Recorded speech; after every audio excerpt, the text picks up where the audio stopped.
Welcome, everybody, to In the Trenches with Dave Lapham, brought to you by First Star Logistics. And as always, we are in the studios that they built for us and provide for us, and they are phenomenal, man. Brand new, brand spanking new, well done, well built. The artwork on the far wall here is incredible. It's a reproduction of a lot of action photos of the Cincinnati Bengals, and we are proud as proud can be, to be joined on this episode of In the Trenches with Dave Lapham, brought to you by First Star Logistics, by one of the greatest offensive linemen to ever put on shoulder pads and a helmet for the Cincinnati Bengals.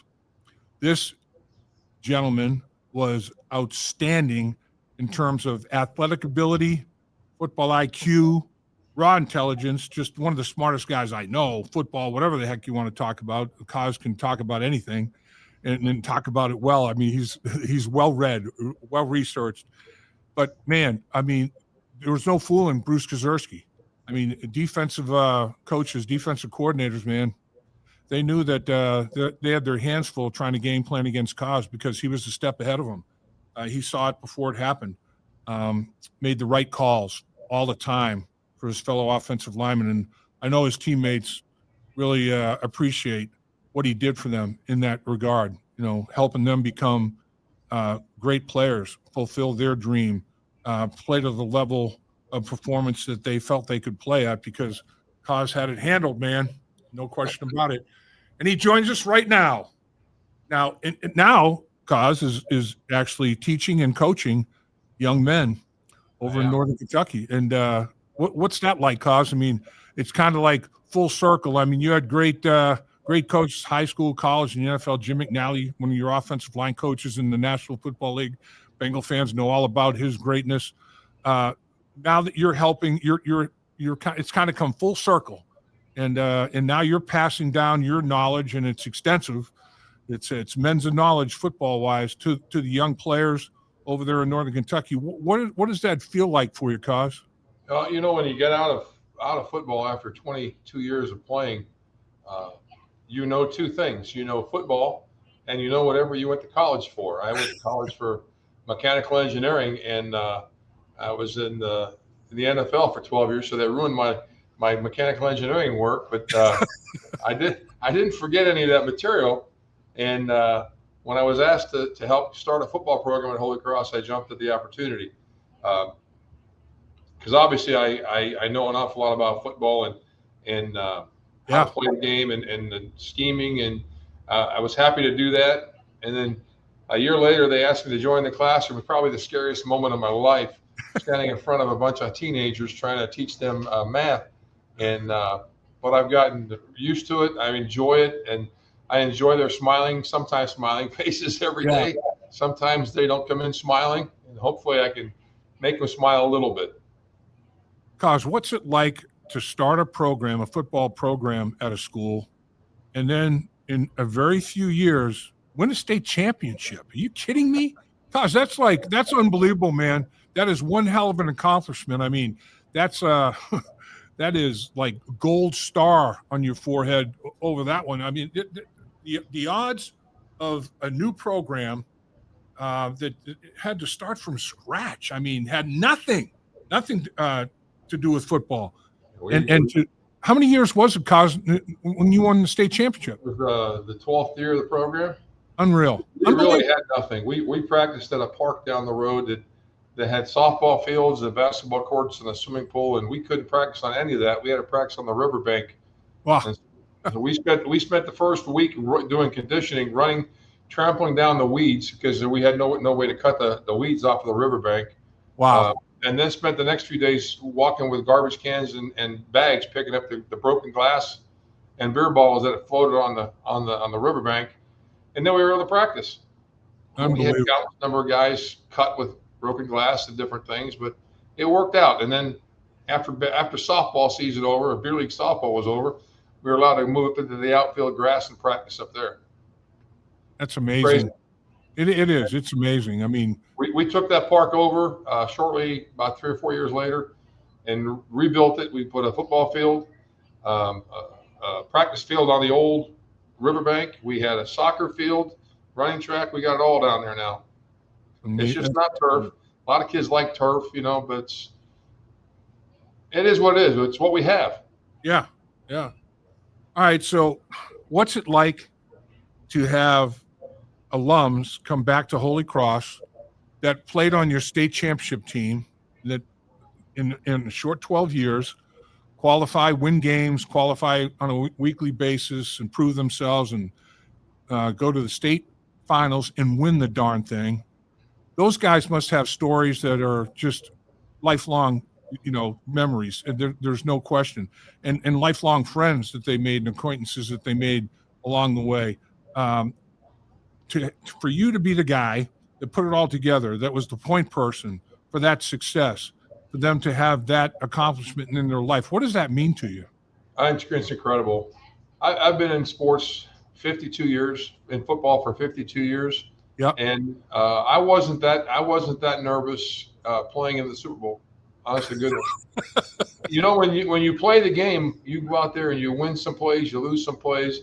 You're doing your very best. You're selling out everything. Yep. You're spent when the game is over. But on the sidelines, when you're coaching, you call the plays that you think are going to work. And if they work, it's because the guys on the field did the job right. Yep. If it doesn't work, either they didn't do it right or you did a crappy job calling the plays. And That's why we game plan. We plan our work, then we work our plan. The hardest part is to make sure that everybody's on the same page and we get 11 people doing the right thing. So how many people have stayed with you through the entire time frame of Holy Cross's program? I mean, I'm sure you've got some people that were instrumental, some mentors that probably you talked to along the way, and they probably gave you some sage, sound advice. How many of those guys can you count on today that you have built relationships with over the years? Well, the players that I played with the Bengals are phenomenal. That group of offensive linemen, my best friends in the world, bar none. Yep. But when I started at Holy Cross, what happened over a long period of time, a neighbor, a guy who built my house, I started getting some tickets to Bengals games. He would go every week, and he had a lot of kids, and they would go once in a while. And then he built my house, and I was in his office lighting him up for something. I think he got the floor plan backwards on the second floor. I was lighting him up for about 20 minutes, and I thought I was making a real impression. And all he could say afterwards, "Hey, Kaz, you want to play some softball with me?" So we played softball for 3 nights a week, and he's just a great guy. He's the most charitable, kind person you ever met in your life. We work all the time to this day. He's 73 years old. He's climbing on roofs, still building things for his kids, and he's just an inspiration. And he was one of the founding fathers behind the football program in terms of the organization, the founding, the finance. He and the original principal I started, Bill Goller. Just two amazing people, Ted Arlinghouse and Bill Goller. Then John Wysong, the first head coach. I wasn't certified yet, so I had to go to college to be certified to teach. But John was just a great guy. He was a Pied Piper. We only had, I don't know, maybe 18, 19 kids the first couple of years, and nobody quit on John. He was just the best God-fearing math teacher, football coach, inspiration you've ever come across. I came out of the NFL a very angry man. Sometimes you got to get your aggressions up to a peak to play efficiently on Sundays. Yep. You can't do that in high school when you're coaching. I found that out. Right. So he was the guy that talked me off of the ledge, and I owe him a whole lot as well. But then he stepped down in 2004 to take over the freshman program, which was his original plan when he took the job. Handed over to me, and I would run the program after that. And he would coach the freshman team with Bill Goller until he retired. Well, he had a bad heart attack in May of 2004 before he even got to coach the freshmen, and passed away. Oh, wow. Yeah, right here in front of school.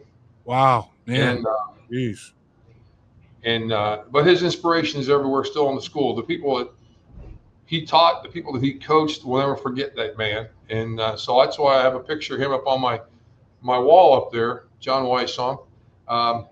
But then in 2011, the program had matured a little bit. We still had trouble beating our arch rival, Newport Central Catholic. And of course, Bob Schneider is one of those guys that you have to love. You have to try to coach like Bob Schneider. You want to be the best. He's the best around here forever. And finally, in 2011, we played him a great game during the regular season, but lost by a score, and we knew that we could beat him. And all we had to do was get there. So we played the rest of the season, didn't lose another game, and got him in the third round of the playoffs, and beat him, believe it or not, on a last-second field goal. Wow. My quarterback was my field goal kicker. It was fourth and 10, and from the 22-yard line, they wanted to go for it because we had a great receiver, and I said, no, kick it. We made it. He won the game, and the rest is history. We went on to blow out teams in the playoffs and get to the finals and win. It's 33 to 14, I think. Jeez, that's awesome, Coz. Those are memories that you'll never forget. And how about the memories that that you made for these players? I mean, you talk about friendships that you make playing football. You did that, high school, college, professional level. These kids, I mean, high school friendships that they made. I've still got buddies that I played high school football with that you just never forget them. I mean, they're lifelong relationships, and that's the great part of football that people don't understand as well. Yeah, you hang out at the school festival here every August, and you see almost groupings of team members. One group over here was from the 98 original team. This group over here was 2004. There's the 11 championship team over there, because they're so close together, and they intermingle a lot. But, boy, there's nothing like that class, nothing like your group of seniors. Yeah, absolutely. All right, so let's talk about the other Holy Cross, the one that you played in college. I mean, Holy Cross, I know a little bit about Holy Cross. I was recruited by Holy Cross as well. Boston College, Holy Cross made trips, recruiting visits on to both of those. I mean, a great academic institution. I mean, equal to Ivy League in terms of the education that you get.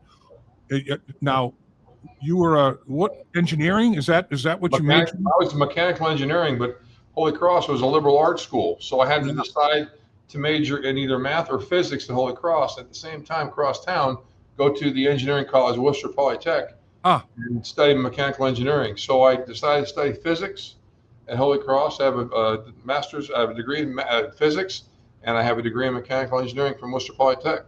How about that? That's a great example of what I was talking about earlier. Bruce Kozerski is an intelligent human being. You're a learned man. there's no doubt about that. I mean, I appreciate the schools working with me. Sometimes I'd be late for a practice, and I was coming from a class across town. Traffic was bad or whatever, but they had a good player, and so they were willing to work with me. Yeah, absolutely. What's it like having reunions with your teammates at Holy Cross? You being a guy that played in the Super Bowl with the Cincinnati Bengals. I bet all your buddies, former players that come to the reunion are just, there's my guy Koz, check it out. He made it in the National Football League, man.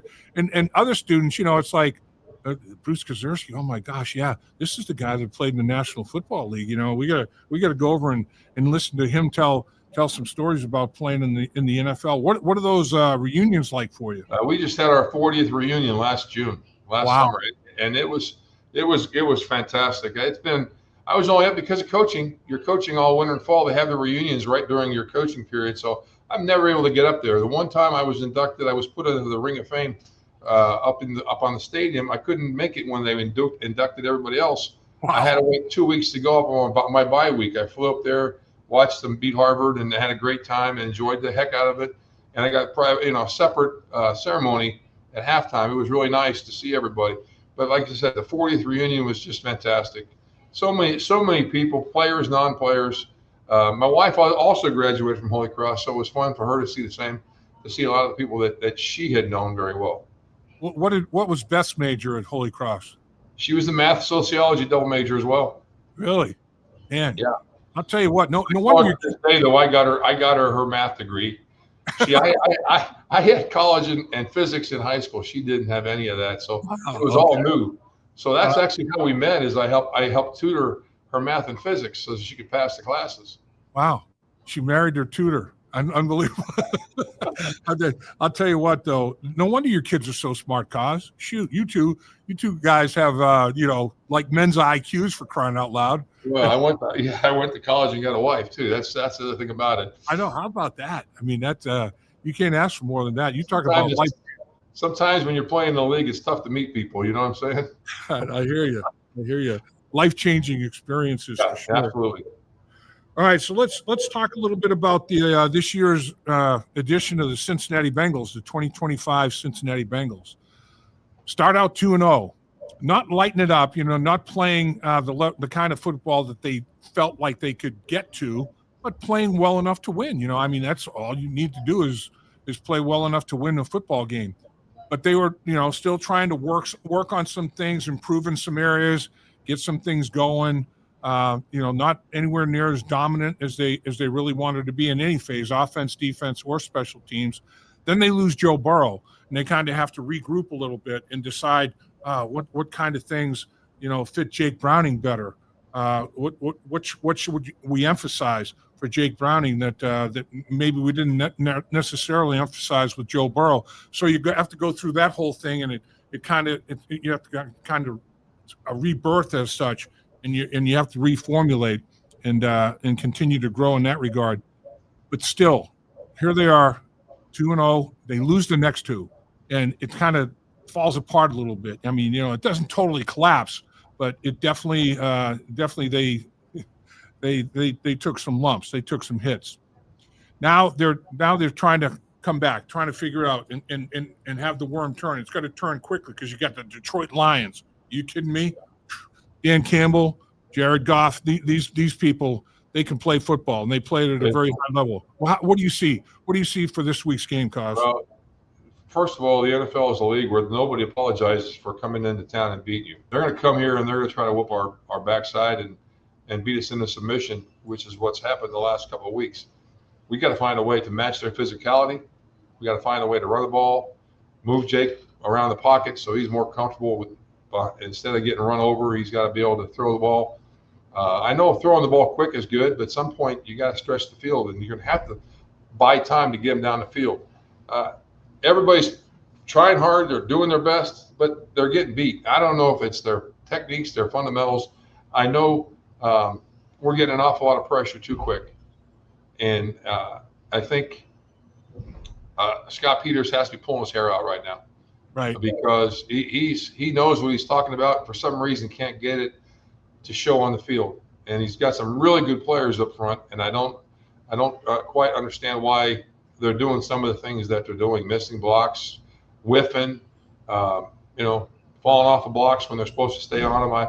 I know they know what their job is, but I do know too that the complexity of defensive fronts is so much different than it was way back when you and I played. Yep. These defense coordinators want to stop the run by beating the quarterback into submission. They want to rush the quarterback on first down so that they don't give up a big running play on first down. A third and 6 or third and 7 is their goal, and that's just about what we're doing. We're running the ball twice on first and second down, getting 3 yards. That's not good. No, that's not going to cut it. Do you think the Cincinnati Bengals can turn it around? Do you think that they've got what it takes in terms of coaching staff? They've got some new coaches, offensive, defensive line are both new to the program. They're trying to get in sync with their players and everybody, getting comfortable with each other in terms of, like you were talking about, techniques, fundamentals, everything that's being taught, and feeling good about playing with the guy next to him and everything that goes along with that. Not only Detroit this week, which is a challenge to say the least, might not beat Detroit. Very good chance you won't beat Detroit. But there's light at the end of the tunnel, do you think, for the Cincinnati Bengals? I know that the next team, whoever it is coming to Cincinnati, and the Bengals, the players in the locker room got to be looking at themselves and not looking to somebody else, accepting the blame. Yep. Try and find a way to fix it. Fix what you're doing wrong. And you eliminate some of the mistakes. Those penalties in the second quarter last week were brutal. Yeah. You can't overcome any of that. You have a big run, it's called back. You have a big pass completion, it's called back. You just can't continue to do that. Defensively, the same. You just can't be giving up chunk plays like they've been doing. And I guess some of it's because they're on the field all day long. Maybe. Yeah, that's true. I mean, all three phases have to complement each other: offense, defense, special teams. Right? I mean, if the offense is struggling, defense has to step up. Everybody has taken their turn. Yeah. It's kind of like you're picking a number and saying you have play number 3 to screw up. You have play number 31 to screw up. It's your turn. Oh, you're lucky you get 2 plays to screw up. It just can't happen. It just can't happen and win games in the NFL. I know you're a fan of the Cincinnati Bengals. You watch them religiously. I know you're at training camp.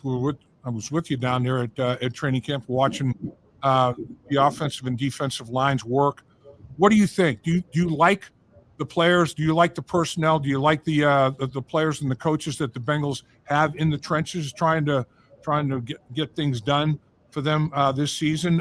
Obviously, they get off to you won 2 games, and you're not graded. Oh yeah, you won the game, but no, forget it. You won the football game. That's all that matters. And then kind of you blew a tire. You blew all 4 tires actually, and spun out. And now you're trying to come back from that. Do you think that they've got what it takes in that locker room to turn things around, Koz? Sure they do. There's winners in every locker room. There's losers in every locker room. I don't care what team. The Eagles have some. It's kind of a curse. They invested more time in playing during the preseason, which was good. I thought that was very needed. Then they started the game. They got 2 wins, 2 close wins, and maybe one of them would have gone the other way had the kicker made the kick, but they didn't, and so they won them. Now you're all of a sudden feeling better. We are here. We've arrived, and I don't know if you stopped working. Joe got hurt is one thing, but Joe's not giving up all those points. Right. Right. The offensive line, we got to get better. I say we, I'm one of them, you're one of them. It's a brotherhood. We got to get better up front if this team is going to win. And if that happens, we got a chance. Yeah, there's no doubt. I mean, I know we're firm believers in it's what's up front that counts. There's no question about that, and I know that the Brown-Blackburn family feels that way. When the Cincinnati Bengals have had unbelievably talented offensive lines, they've gone to Super Bowls 3 different times. Every single time that the Cincinnati Bengals played in the Super Bowl, they had an offensive line that could deal, man, could play. Legit. Exactly. Yeah, it was legit. Could get after it. I'm not saying that this group is as talented as those groups necessarily, but I know that there have been offensive lines in the past here that don't have the talent that this group has. They've got some young players that are developing, and they're going to have to develop in a hurry. They've got players that they brought in free agency from other football teams that were out on the free agency market that they have to mesh, and that's the big thing is just meshing as a unit. All five components of the offensive line playing as one, right? Yeah, it's all 5 fingers make the fist. 1 weak link, and all of a sudden, and the NFL will find a weakness for sure. They're watching film every play, as much film as they can get. They're saying this guy's weak. We got to be able to get in the backfield on this. We could beat him in the passing game. If you do this move, he can't take away the rip. He's not good against the bull rush. Something, and we should be watching film the same way. But I think every defense has 2, 3, 4 good pass rushers, and I think we got to find a way to be better one-on-one. That's why I said earlier, this is a mono type of problem. We're getting beat man to man, and that shouldn't happen as much as it's happening. It shouldn't. I agree with you 100,000%. Bruce Kozerski, I appreciate your time. Here you are sitting in an office at Holy Cross High School, and you're giving us all this time in the trenches with Dave Lapham, brought to you by First Star Logistics. We're thankful, and we appreciate the heck out of you. I hope you continue your successes at Holy Cross. You've had a myriad of them, and all well earned and well deserved. And Koz, you're a heck of a man. You're You're a great man. You're a great teacher. You're a great husband. You're a great dad. Bruce Kozerski, get it done, my man. Group, I appreciate it, and I'll have that introduction that you gave me a half an hour ago paid for by Christmas time.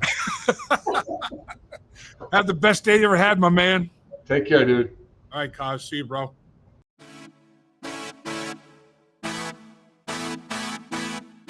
Dave Lapham here. While games are over for the season, there's no off-season for In the Trenches with Dave Lapham or First Star Logistics. First Star Logistics gave away great prizes during the season, which will continue with exclusive content in the First Star Media Group YouTube channel. So please, do me a favor. Subscribe to In the Trenches, hit the like button, and visit the First Star Media Group YouTube channel for exclusive content and special giveaways.